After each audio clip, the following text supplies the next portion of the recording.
Bonsoir à toutes et tous.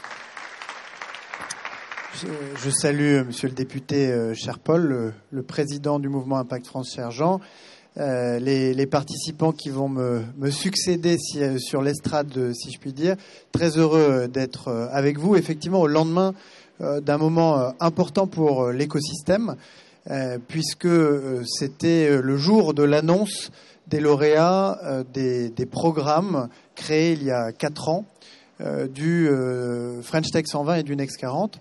Et c'était l'occasion aussi pour le président de la République de s'exprimer cette année, 10 ans après la création de la French Tech, 10 années qui ont permis à la France de faire émerger un certain nombre de ces licornes dont a parlé Caroline, mais surtout de renouer avec une tradition ancienne dans notre pays d'innovation et d'entrepreneuriat.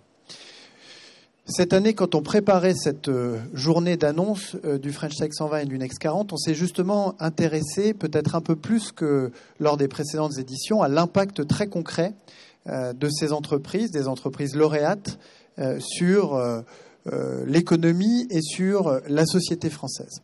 Et ce dont on s'aperçoit, c'est que cet élan d'innovation, de création d'entreprises qui s'est accéléré depuis 5 ans, c'est un succès, non seulement un succès français, mais c'est un succès pour tous les Français, pour la société française dans son ensemble. D'abord parce que ces entreprises ont créé des dizaines, des centaines de milliers d'emplois dans tous les territoires de France, de l'Hexagone, des Outre-mer, y compris dans des territoires qui ont été très sinistrés par la désindustrialisation. Et ce faisant, ces entreprises de la tech contribuent à réparer des fractures territoriales qui se sont creusées pendant les décennies qui viennent de s'écouler. On a fait l'exercice de manière assez rigoureuse. Bon, il y a un chiffre que peut-être vous connaissez déjà, mais qui est celui de 500 000. 500 000, c'est le nombre d'emplois aujourd'hui dans les startups dans notre pays. Enfin, le French Tech 120, ce n'est pas l'ensemble des startups. Et donc cette année, on a regardé très précisément les créations d'emplois dans les entreprises du French Tech 120. On est passé de 28 à 50 000 emplois dans les entreprises du French Tech 120 entre la première promotion et la 4e promotion, celle de cette année. Et pour ce qui concerne l'emploi en France, on est passé de 18 000 à 30 000 emplois, en croissance en 2022 par rapport à l'année précédente.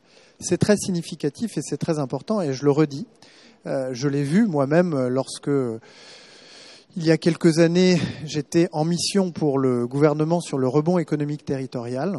Beaucoup de ces villes moyennes qui étaient des petites capitales régionales industrielles qui ont été sinistrées par des fermetures d'entreprises provoquées par la mondialisation, sont en train de trouver un nouvel oxygène et un nouveau départ, si l'on peut dire, grâce à l'installation et au développement de ces entreprises de la tech.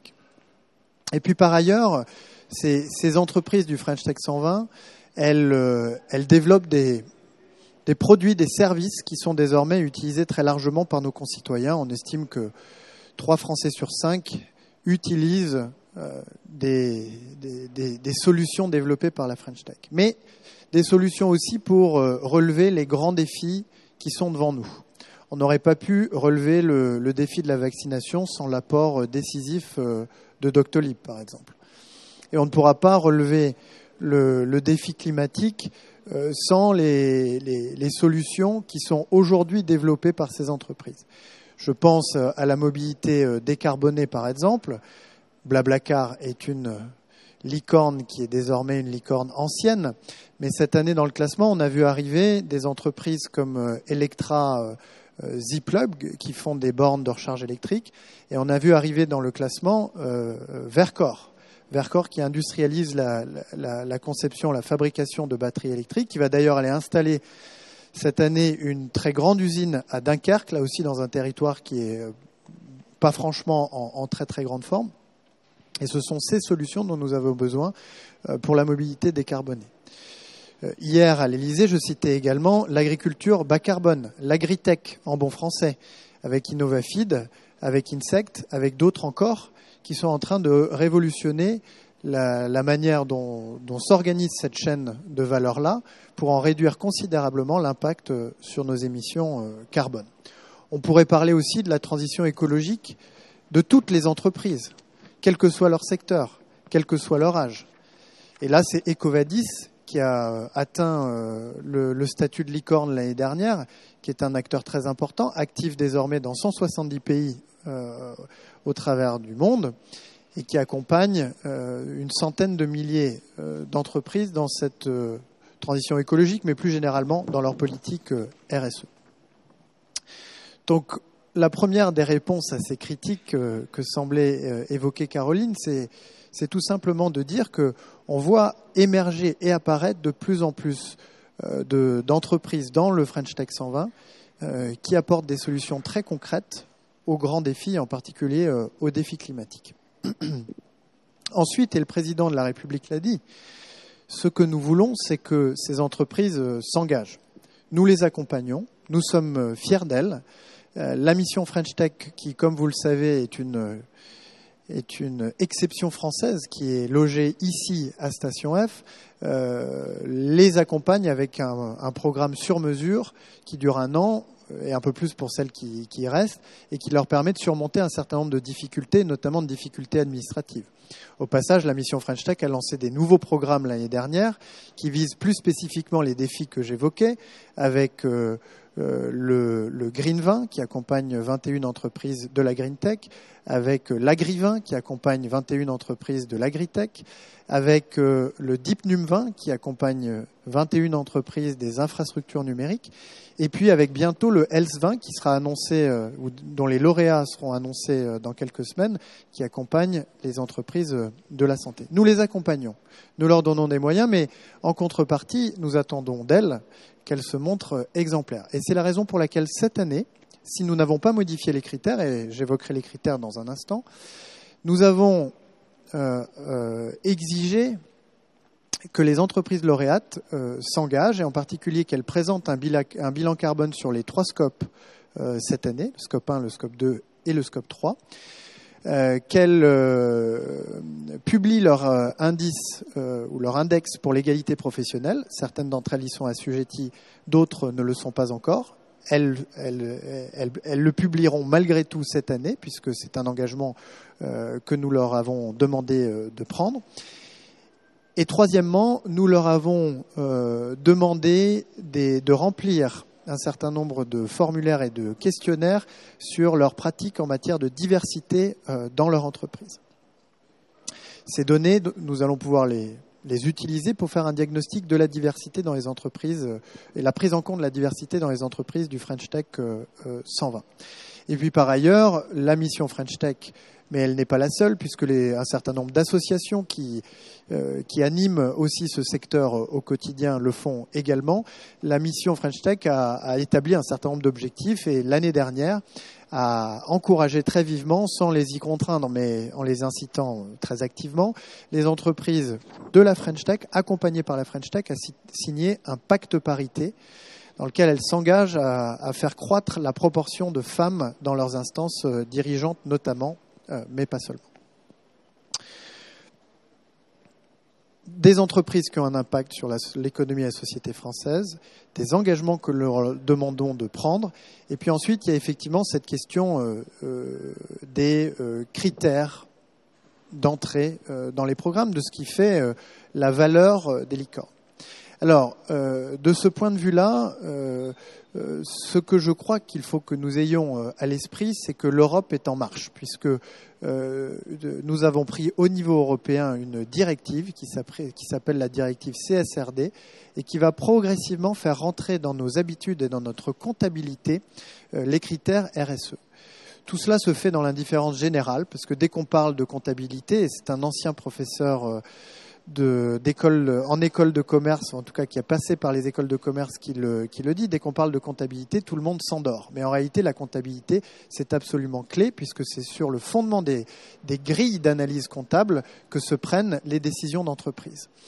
Et donc, avec l'arrivée de ces critères extra-financiers, ce ne sont pas seulement les entreprises du French Tech 120, du Next 40 ou du CAC 40, mais toutes les entreprises de France qui vont progressivement être amenées à faire une comptabilité beaucoup plus approfondie de l'impact qu'elles ont sur leur environnement, de leur impact environnemental, de leur impact social également.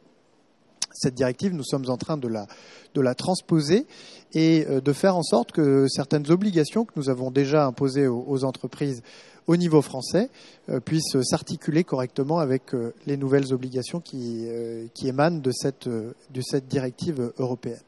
Il existe néanmoins toujours, ou en tout cas il y a néanmoins toujours une bataille qui est menée entre nous autres Européens qui considérons qu'à l'avenir, les entreprises devront rapporter les risques non seulement que les grands défis comme le défi climatique font peser sur leurs actionnaires, mais aussi les risques qu'elles font peser sur l'environnement, sur le plan social également. Et cela, c'est important parce que les Américains n'ont pas la même perspective. Les Américains, eux, considèrent que les entreprises devraient rapporter les risques que le climat, que le climat social des pays dans lesquels elles investissent fait peser sur leur valorisation en bourse. Mais que ça doit s'arrêter là. Et qu'il n'est pas de la responsabilité des entreprises de dire le risque qu'elles font peser sur les autres. Et ce conflit de normes, qui est encore plus éloigné que CSRD, puisque là, on est vraiment dans des instances de normalisation qui échappent en quelque sorte au contrôle démocratique, c'est absolument fondamental. Parce qu'une fois qu'on aura établi le cadre, on le fera respecter à partir de normes, et ces normes sont aujourd'hui discutées, voire disputées entre les Américains qui ont décidé d'ailleurs de manière assez habile de s'établir pour cela, enfin d'établir leur association d'établissement des normes de rapportage extra-financier en Europe, de faire présider cette association par un Français, vous le connaissez, c'est un ancien patron de Danone. Et face à cela, nous avons l'EFRAG, qui est présidé par Patrick de Cambourg, qui est un Français, lui aussi, et qui réfléchit à la manière justement d'aller plus loin que le seul risque porté par les actionnaires. Et donc, d'une certaine manière, je pense que dans les années qui viennent, les critères de nos classements évolueront pour tenir compte aussi de cette performance intégrale, si l'on peut dire, de l'entreprise. Nous avons sollicité un premier avis en ce début d'année 2023 pour l'établissement des critères du French Tech 120 et du Next 40 2024. Cet avis, nous l'avons demandé à une instance que nous avons créée cette année, à parité hommes-femmes, qui regroupe les investisseurs les plus réputés de la place de Paris, auxquels nous avons demandé, parce qu'il y avait quand même pas mal de boulot, de nous faire une proposition sur les critères du French Tech 120 et du Next 40 l'année prochaine. Je ne sais pas vous dire aujourd'hui, ça sera intéressant d'avoir le compte-rendu de vos échanges ce soir, si d'ores et déjà des critères extra-financiers seront intégrés. Mais s'ils ne sont pas l'année prochaine, je n'ai pas beaucoup de doutes qu'ils le seront à terme à mesure que toutes les entreprises, et pas seulement les entreprises de la tech, seront amenées non seulement à faire cette comptabilité-là, mais en plus à la rendre publique pour que toutes leurs parties prenantes, les actionnaires, mais évidemment les collaborateurs, les clients et les fournisseurs, puissent connaître la performance intégrale de ces entreprises. Je vous souhaite un très bon débat ce soir qui nourrira nos débats à venir sur les critères et je vous remercie encore pour l'invitation. Merci.